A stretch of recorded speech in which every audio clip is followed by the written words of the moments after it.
everybody, it's Leeroy with Leeroy Gaming, and today I'm bringing to you my CRYO TURminator build ready for patch 1.12. It is an evolution or kind of an upgrade on my original TURminator build that came out quite a while ago. You can check out that build in the link above.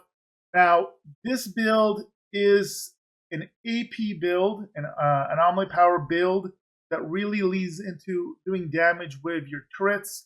It also does use the Borealis Monarch 3-piece bonus to do a lot of damage to enemies that are going to be frozen, and a lot of things are going to be frozen all the time. Now, it is not the absolute highest DPS build. If you want more of a shootery, blighted rounds enabled build, check out my Mr. Toxic Freeze build. That's going to be the epitome of DPS. But this build gives up some of that DPS for a lot of survivability, a lot more accessibility. Anybody that has a disability, for example, that struggles with kind of the aiming and first-person shooting elements, this is going to let you lean in on doing damage of your turrets. Again, very safe. It will clear all CT50 content. Really, really fun for single play. Also very viable in squad play.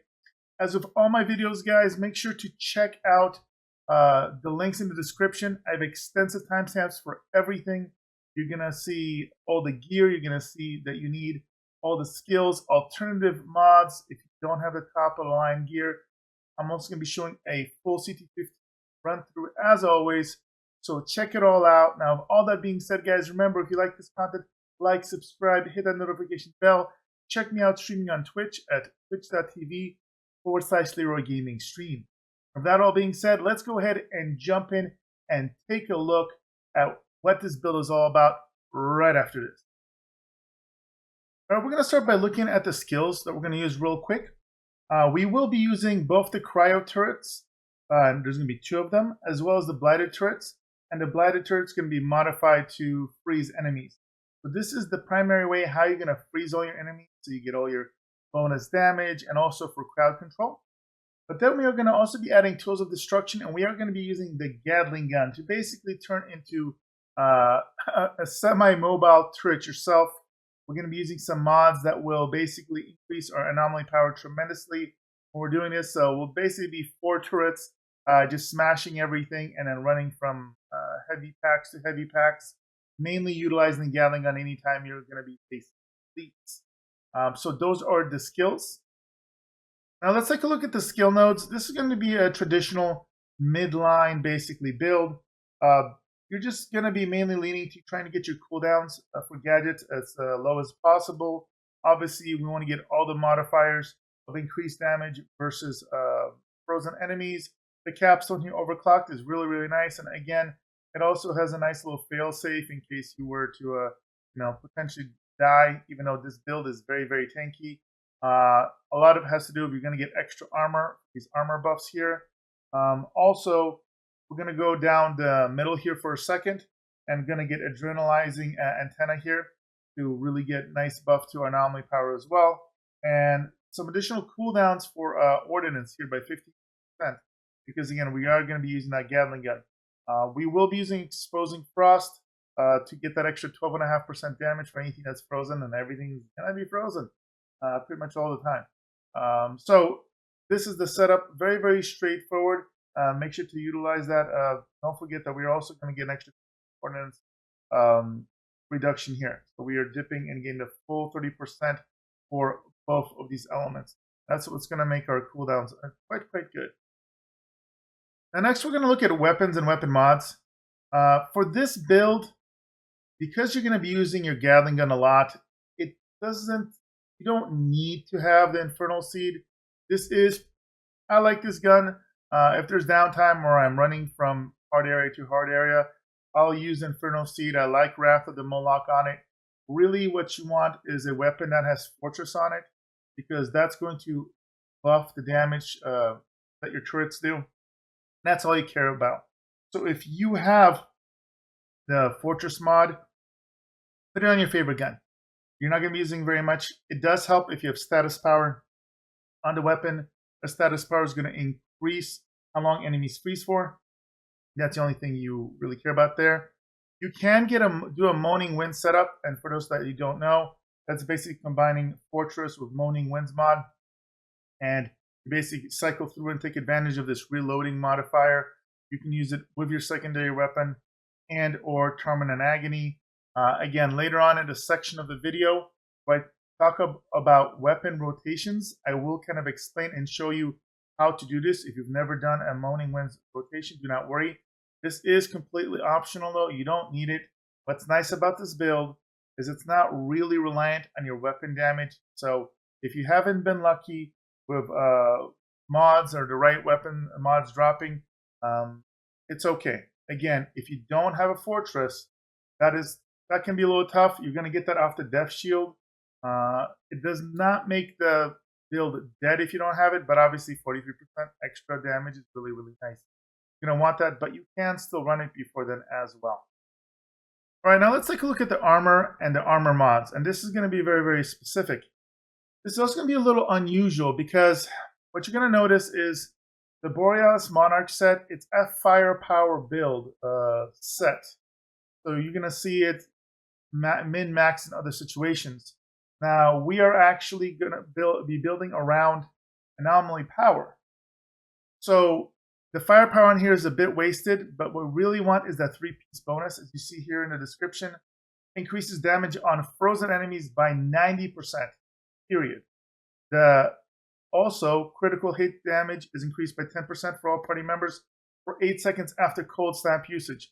I had some people comment thinking that the extra 90% damage to frozen only impacts enemies frozen by cold snap. That is not correct. Only that second portion, the 10% crit damage, which is totally negligible in my opinion, is related to cold snap. So that 90% bonus is just, that works with any frozen targets for any reason and stacks of all your other frozen buff damages. So again, we're going to be getting the crown, the legs as you see here, and the gloves for very specific reasons. And then we're going to have offset chest and boots. And we'll take a look at that as well. But again, this is going to be interesting because we really care about anomaly power. We're kind of sacrificing some unoptimized stats. We're going to basically lose about 40,000 anomaly power from the set pieces have the firepower, but it's okay. The long range damage isn't really helpful. The status power is helpful. Again, it's going to help you keep enemies frozen. Mod wise, twins is absolutely critical. This is what comes on front of the Borealis Monarch, so your damage will dramatically increase as soon as you get this helmet. And then I put ice component on here, so the blighted turret is going to inflict freeze instead of toxic. What's nice about this turret, not only is it spammable, you can spam every couple seconds. It does a tonal attack, so it can freeze multiple enemies at the same time. And also procs your capstone buff as well. Now, when it comes to your chest piece, this is a custom roll that you're going to need to make. Optimally, you're going to want status power and cooldown reduction. You absolutely want anomaly power, as you need all the anomaly power you can get for this build. You're going to want to make sure you roll a hail shot. This is absolutely critical. A hail shot got buffed in 1.12, made it way, way more powerful. It basically increases turret's damage based on your status power. So normally it scales with anomaly power. Now it does with both status power and anomaly power. It's a big, big deal. And it really increases the turret's damage dramatically. And then bang for your buck. This is Tools of Destruction. We're going to be using the gatling gun. And activating the skill grants a 100% base ammo increase for the selected tool. So you're going to be able to basically be able to have the gatling gun go crazy for a long time. The alternative to here is if you're okay with this dropping off more often, which isn't great because you'll see why with the other mod we want. But if you didn't want this, you could utilize either of the mods that just have a baseline increased damage to your turrets if you are not using whatever reason. Now, moving on to the legs. The legs are going to have increased damage to CRYO turrets. So every turret shot deals an extra 5,500 damage. I absolutely use this. Some people don't. I think it makes a big damage increase here. You could, if you really wanted to, add a couple of different tier 3 mods that aren't baseline in this build. That's up to you, but I like using increased damage. And it comes with freezing boost, which is that 15% damage frozen. That's a great baseline. Again, unoptimized stats, but at least you have the status bonus on here. Status power bonus. Final set piece are going to be the gloves. Again, the stats on this are horrible. Max health doesn't do much for you. Cooldown reduction is actually good. Long range, not so much. Shatter is amazing. 25% extra damage against freezing. Just off the gear, you can see, the set bonus is 90. Here's 25. Here's 15. That's 130% already. Not even counting this stuff on your skill tree, skill nodes. And here's the real kicker here. This is how you're going to make up for having a really crappy anomaly power baseline.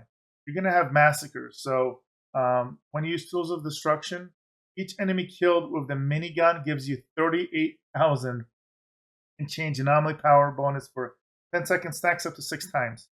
So this is up to 240,000 anomaly power baseline before you get your multiplicative modifiers. What this means is, especially if you're playing solo, as you start killing little enemies, you are going to have some crazy anomaly power. So what you're going to actually want to do is enable the gatling gun when you're fighting elites, mow down all the little ads, ignore the elites, let your turrets destroy the elites, unless you are obviously out of small mobs to kill, then turn your killing power on the elites.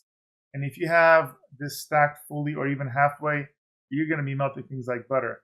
Obviously, in group play, if you're not getting kill shots, it can fall behind a little bit. But at that point, you got other people helping you kill. In solo, as you will see in the CT50 run through, it gets pretty bonkers, and it's really, really fun to do. Final piece are going to be the boots. And again, here I ran Anomaly Power, Skill Life Leech, because this is going to help you stay alive. All your turret damage is Anomaly Power damage, and hence it utilizes Skill Life Leech. So your turrets are just going to constantly heal you to full, no matter how much you get beat up, unless you get some super crazy spikes and you're just sitting there not refreshing your turrets. You're going to be pretty much invincible. Power Simulation is really nice here. It's going to boost your anomaly power by 11,000 per elite. It's not uncommon to sometimes have 2, 3, or even 4 elites sometimes. So just anywhere between 11,000 and about 44,000 anomaly power. Really, really great mod if you get it. And then your one defense mod is going to be Damage Absorber. This is my go-to anytime for weapons. I have that Fortress mod. Now you'll notice that when you're on Fortress, you receive up to 43% damage. One is based on your armor. There are different opinions on what you need armor-wise. From what I've heard, most people think it's around 100,000 or so. Some people say it's less. But I like to put this on there. This gets me up to 146k. Makes me really, really tanky. Gives that extra 10% resistance. This is nice fail-safe. Again, this is meant to be kind of a safer build. Very, very tanky.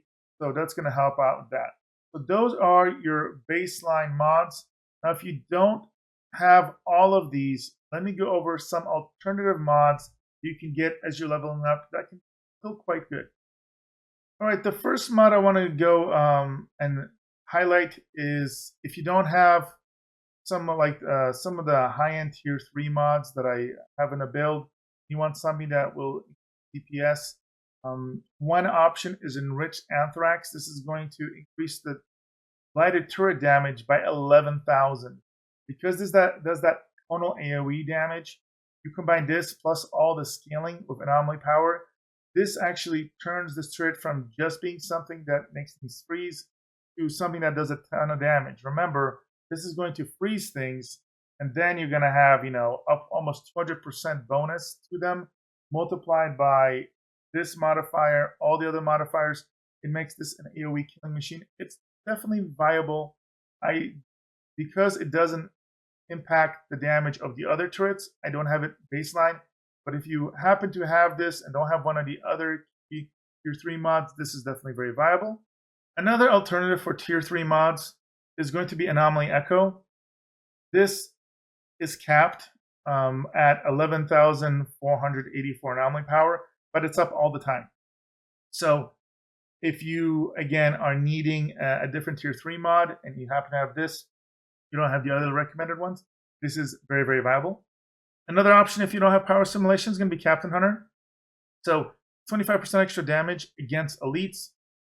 It's not against everything, but everything but an elite is going to die really, really fast. So this is a nice boost to that. Don't be afraid to use this. This is a very easy mod to get, as I believe it comes off the cannonball gloves, which drop like candy, whether we like it or not.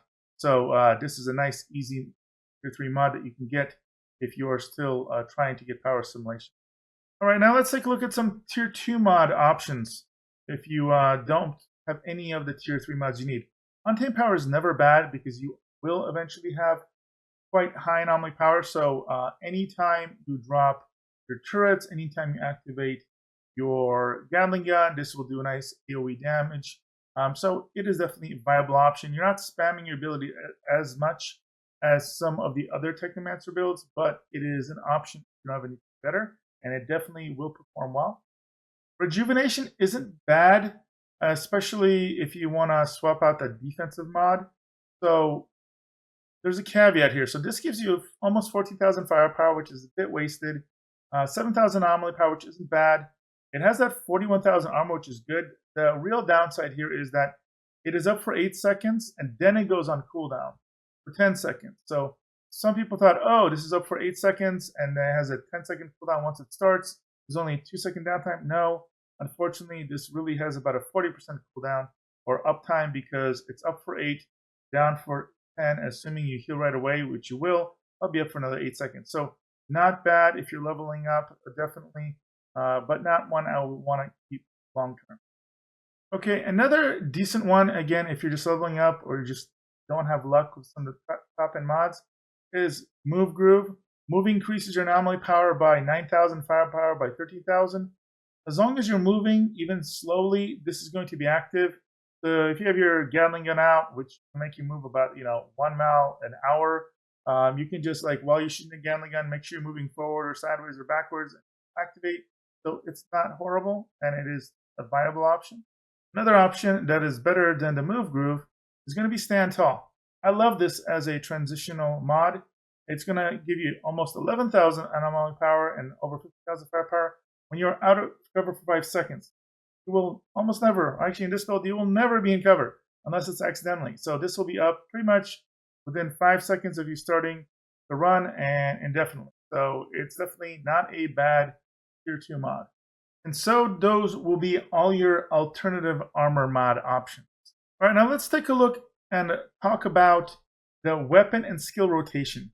What's really nice is this build is super user-friendly. You can be a total beginner and have no issue. So first thing I want to talk about is the Moaning Winds component. This is optional. If you don't know what Moaning Winds rotation is basically once you have 1 or 2 weapons, the Moaning Winds mod, you're going to want to swap to it at the beginning of the run. You can empty your clip, as I'm doing right now, and as soon as it's reloaded or you run out of ammo, before it reloads, swap away from it. If you have a secondary weapon that also has it, you can swap over to it, unload all your ammo. Watch your ammo. As soon as it procs like that, go back to your main weapon. So now you can be running around, doing damage, doing a rotation. At any time, if your things are on cooldown, your skills are on cooldown, you need a nice little burst, maybe an elite's not quite dead. Your gatling gun is on cooldown, you want to blow it up. You're going to, on PC, you're going to hit Q once, which is going to instantly proc the AoE. You saw that blast. You can go back to your main weapon. Or if you're fighting something tougher that doesn't kill it, you can do double. So again, we're going to wait for a second here, and we're going to activate it. And then I'm going to hold Q to immediately swap over to the pistols, which is going to proc the second one. So let's take a look at it. You're going to see the double proc. First proc, second proc, double tap to go back. Make sure you do the swaps quickly. If not, you'll accidentally reload, and you're going to have to kind of recycle that later. That is the Moaning Winds portion. It is totally optional. All right, now let's take a look at the main skill rotation. So let's say you're approaching some enemies. This part's going to be pretty straightforward. I like dropping my CRYO turrets first because the CRYO turrets are the ones that have longest cooldown. Then I'm going to drop my Blight turret, and that's going to buff our AP because of that capstone ability. And then you're going to go ahead and activate your gatling gun. At that point, what you want to focus on is killing all the small mobs that pop out. If there's any elites or tougher enemies, ignore those because what you're trying to do You're trying to get your massacre bonus up.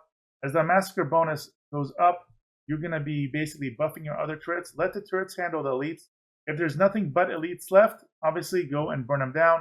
But the idea here is you're going to want to make sure that you're focusing on killing the small enemies. Now, every 5 to 7 seconds, you're going to also want to make sure you're activating your blight turret again, because it's going to give you that extra bonus AP stacking buff.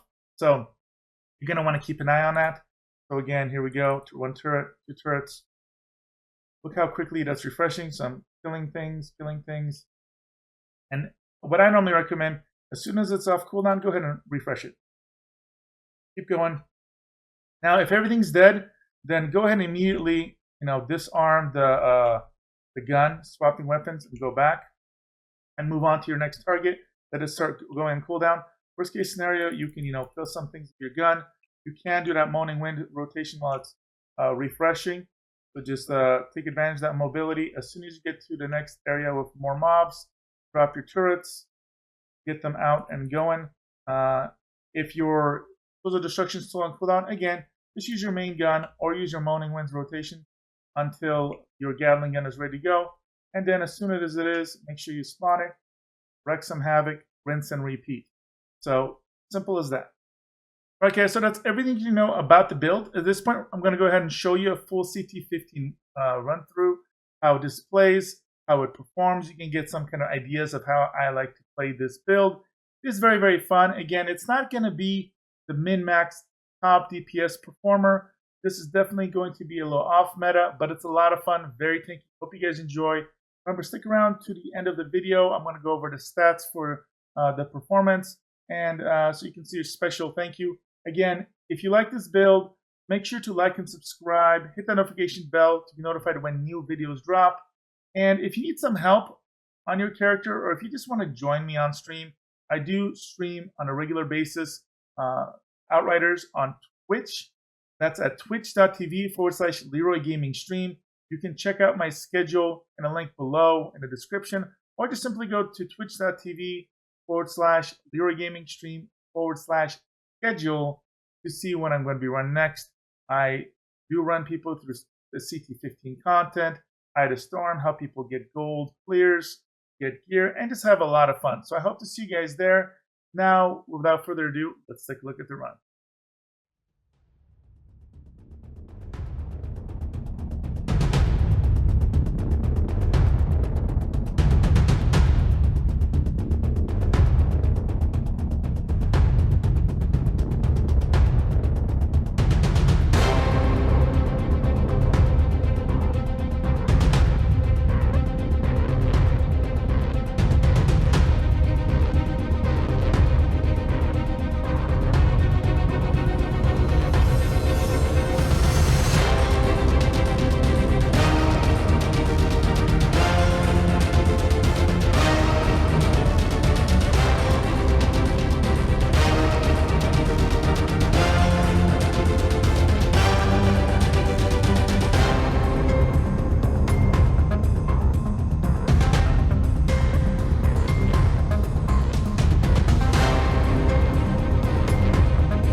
All right, guys, so I hope you guys enjoyed that run, and I hope you guys enjoyed this build. I got more coming down the pipeline here. If you have any recommendations of the kind of builds you like for me to put together for you, you let me know in the descriptions below. I've had multiple builds, and I've built specifically because people requested it in my comments. Make sure to join my Discord as well. If you are a fan of Outriders, we've got a great Outrider community. You can see the link to that in the description below as well. Again, thank you so much for all the support. If you watched this far, hopefully you're loving the content. You're already a subscriber. If not, make sure to hit that like and that notification bell. And finally, if you want to support me in this channel and you want to get cool swag like these t-shirts, these cups, and some of the other items that I'm going to be having go up there shortly and soon, we can check out my merch store in the description below. All those proceeds for that come straight back to me so I can help produce more content for you on a regular basis. All right, guys, thank you again also very much for your love and support, and I'll see you guys in the next video.